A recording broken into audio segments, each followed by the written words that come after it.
sa punong himpilan ng Philippine Marine Corps. Mga balita ng mga mandirigmang marino na laging handang magtanggol sa buong kapuluan. Ito ang Balitang Mandirigma, the Philippine Marine Corps Virtual News Program. Sa ulo ng mga balita, Marine Exercise 2024 sinimulan. Mga bagong drill instructors nagtapos sa Marine Drill Instructors Course.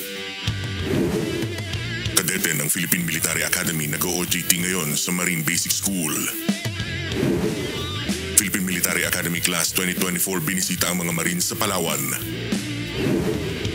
Para sa ulat ng mga brigada, kakaibang paraan ng peace building pinangunahan sa 1st Marine Brigade. Mga Marines nagbigay ng saya sa mga kapatid nating Badyaw sa Tawi-Tawi. Mga Marines sa Palawan nagsagawa ng kagitingan ride. Unilateral exercise may kaduwa ng 4th Marine Brigade matagumpay na nagtapos. Ito ang Balitang Mandirigma.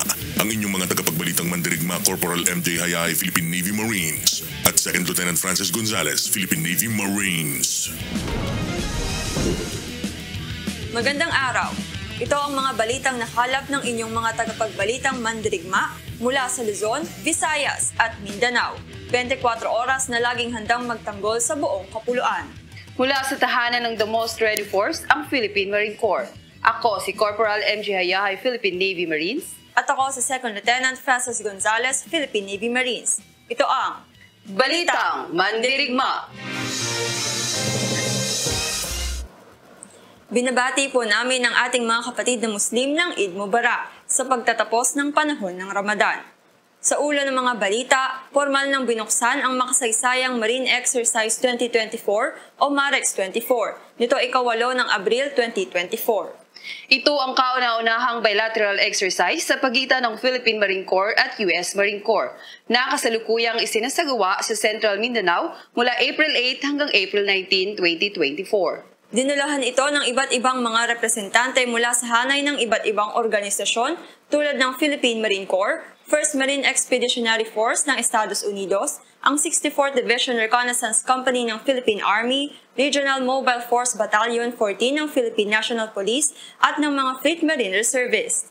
Sa usapin ng Subject Matter Exchange Exercise, plano nito na mapag-usapan ang mga topic patungkol sa communication, tactical combat casualty care, urban and jungle operations, logistics, marksmanship, planning and orders development, community relations and humanitarian assistance event, at pagdemo ng PMC Martial Arts Program. Kabilang ang mga combined field training exercise sa MAREX 24. Magiging focus ng MAREX 24 ang maritime security operations sa mga lugar na litoral, mga amphibious assault operations at special operations, katulad ng surface force insertion sa loob ng Naval Task Group Central at Joint Task Force Central Joint Area of Operations. Ang pangunahing objective ng Marine Exercise ay upang mapalakas ang ugnayan ng interoperability ng Philippine Marine Corps at ng US Marine Corps. Ang 1st Marine Brigade ang naatasang mamahala sa nasabing exercise sa pamumuno ng kanilang commander na si Brigadier General Eric A. Macaambak, Philippine Navy Marines.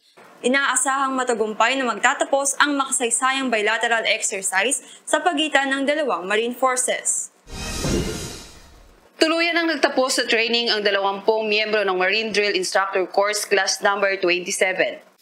Isinagawa ang kanilang graduation exercise sa 50 meters Marine Corps Firing Range Shaded Area, Feliciano Hall, Marine Barracks, Rojardo Brown, Fort Bonifacio, Taguig City, nito lamang ika-11 ng Abril. Kasabay sa nasabing seremonya ay ang pagsagawa ng traditional na cupping of campaign hat kung saan ito ang pinakaasam-asam na sandali ng mga nagsisipagtapos na estudyante.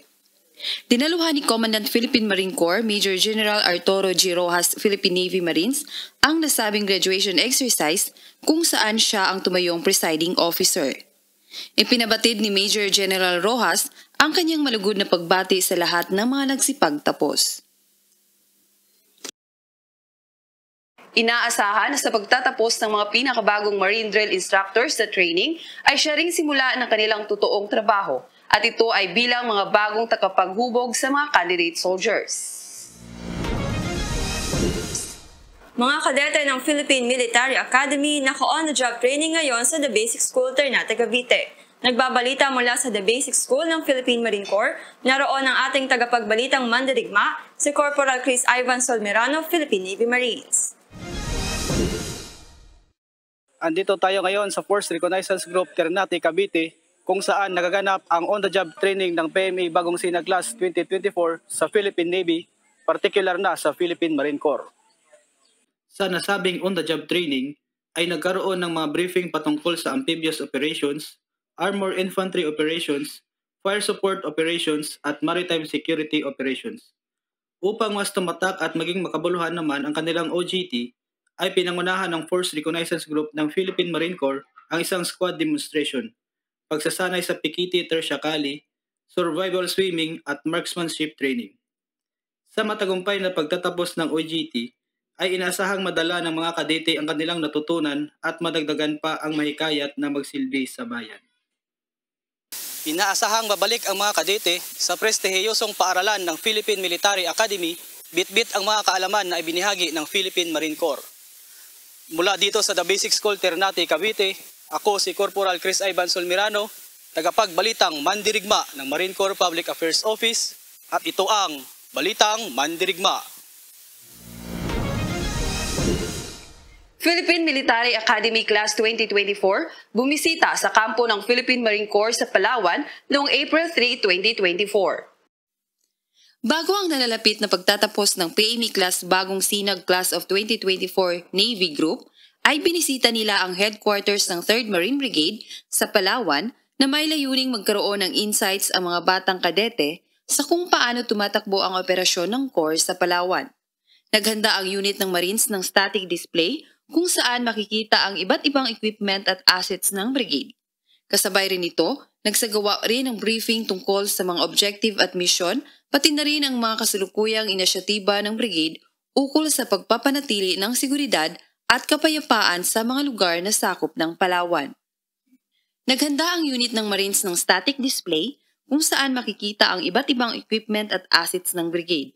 Kasabay rin ito, nagsagawa rin ng briefing tungkol sa mga objective at mission, pati na rin ang mga kasalukuyang inisyatiba ng brigade ukol sa pagpapanatili ng seguridad at kapayapaan sa mga lugar na sakop ng Palawan. Ang pagbisitang ito ay nagbibigay ng oportunidad sa mga future officers ng Armed Forces of the Philippines sa kung ano ang maaaring maging pagsubok at importansya ng operasyong militar sa lugar. Pakinggan naman natin ang mga balita mula sa ating mga mandirigma sa buong bansa. Ito ang mga ulat ng brigada.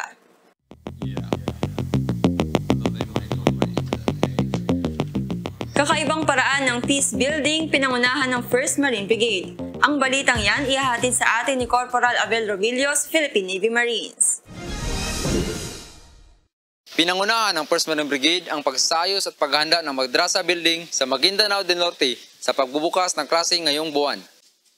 Ang nasabing brigada ay highlight ng selebrasyon ng ika-10 anibersaryo ng Comprehensive Agreement sa Bangsamoro, kung saan makikinabang naman dito ay nasa 400 estudyante kabilang ang 120 war orphans. Para sa mga ulat ng brigada sa Maguindanao del Norte, ako si Corporal Abel Robillos, Philippine Navy Marines, ang tagapagbalita ng Marine Corps Public Affairs Office, at ito ang Balitang Mandirigma. Mga Marines, nagbigay saya sa mga kapatid na Badjao sa Tawi-Tawi. Ang balitang yan ihahatid sa atin ni Corporal Jodenry Abragan, Philippine Navy Marines.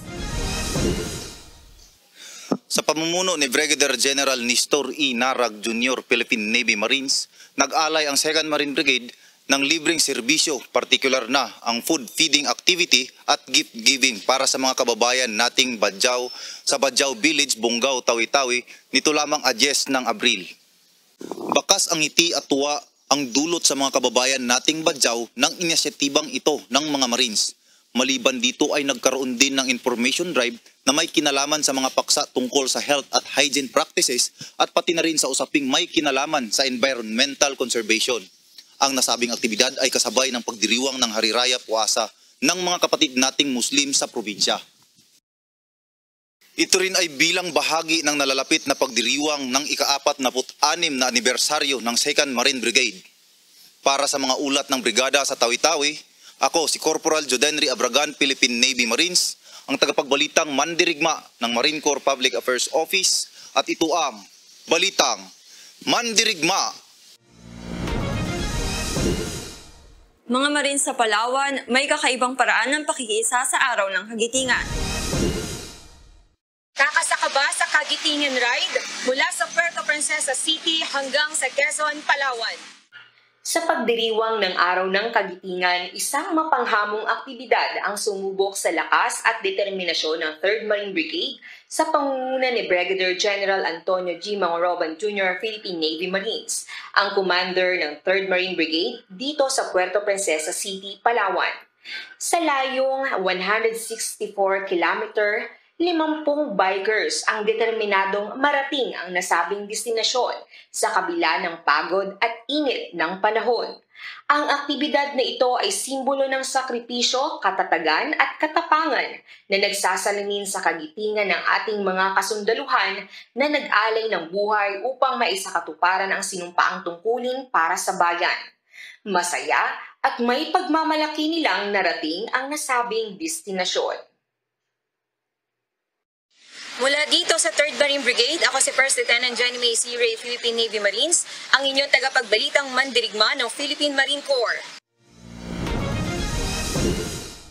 Unilateral exercise maikadua ng 4th Marine Brigade, matagumpay na nagtapos. Para sa detalye ng balitang yan, narito si Sergeant Arnel Balnao, Philippine Navy Marines.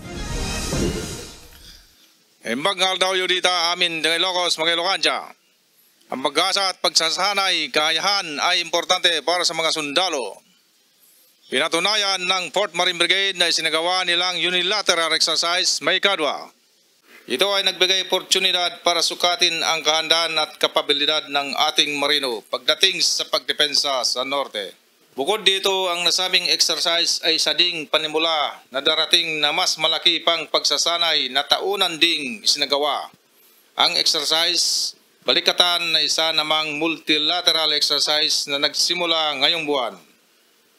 Para sa mga ulat ng Brigada sa Norte, ako si Sergeant Arnel Balnao, Philippine Navy Marines, tagapagbalitang mandirigma ng Marine Corps Public Affairs Office, at ito ang Balitang Mandirigma!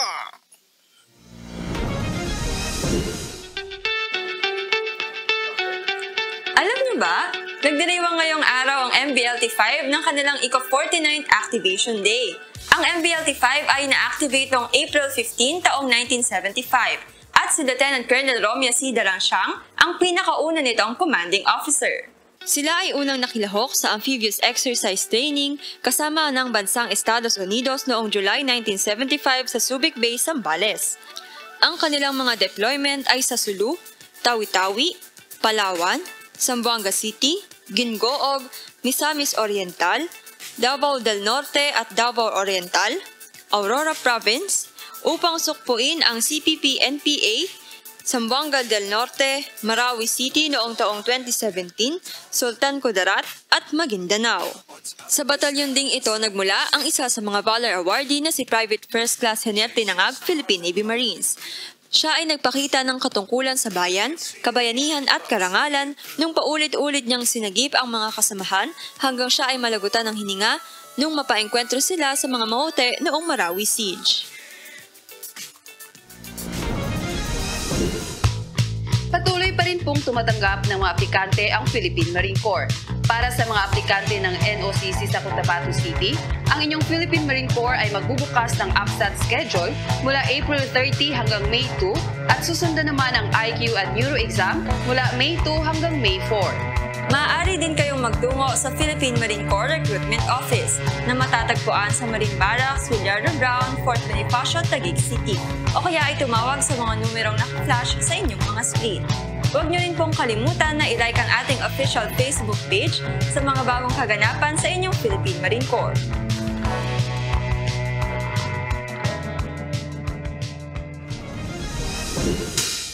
Shoutout muna tayo! Shoutout sa mga sumusuporta sa Balitang Mandirigma. Director John Bundok, Elmer Acampianado, Boy Omosco, Stephanie Grace Magtibay, Mikey Falsis, Technical Sergeant Bernard Iscanio, Philippine Navy Marines, Sergeant Renald Bajo, Philippine Navy Marines, Marine Basic Course Class 461st, 462nd, and 463rd, 9th Marine Battalion, 39th Marine Company, Marine Battalion Landing Team 9. Para sa inyong mga shoutout, i-comment lang po sa ating Facebook page at YouTube channel ng Balitang Mandirigma. Sa lahat ng mga taga-Tawi-Tawi dyan, magkakaroon ng Fun Run for a Cause sa darating na April 21, 2024 at Fun Bike for a Cause sa April 27, 2024 in commemoration of the 2nd Marine Brigade's 46th Activation Day at bilang selebrasyon sa Hari Raya Puasa sa probinsya ng Tawi-Tawi. Katuwang ang MBLT-1 at MBLT-12 and in partnership with civilian stakeholders. Ang naturang Fun Run at Fun Bike for a Cause ay bukas sa lahat ng civilian at miyembro ng security sector. Layunin nito na makakalap ng pondo na sumusuporta sa future civil military operation projects and programs ng Tawi-Tawi, pati na rin ang pagpupromote ng kalusugan at ang pagpapanatili ng magandang relasyon sa lahat ng nasasakupan ng probinsya. Bago po magtapos ang ating programa, nais po naming ipaabot ang aming pakikiramay sa mga naulila ng ating dalawang bayaning Navy aviators. Saludo po kami sa inyo, Ma'am and Sir. At yan ang mga balita ng inyong mga mandirigmang marino ngayong linggo. Inanyayahan po namin kayo na bisitahin ang aming YouTube channel ng Balitang Mandirigma at isubscribe, i-like at i-share ang Balitang Mandirigma. Muli, ako si Corporal MJ Ayahay, Philippine Navy Marines. At ako si Second Lieutenant Francis Gonzales, Philippine Navy Marines, sa ngalan ng karangalan, katungkulan at kabayanihan. Ito ang Balitang Mandirigma.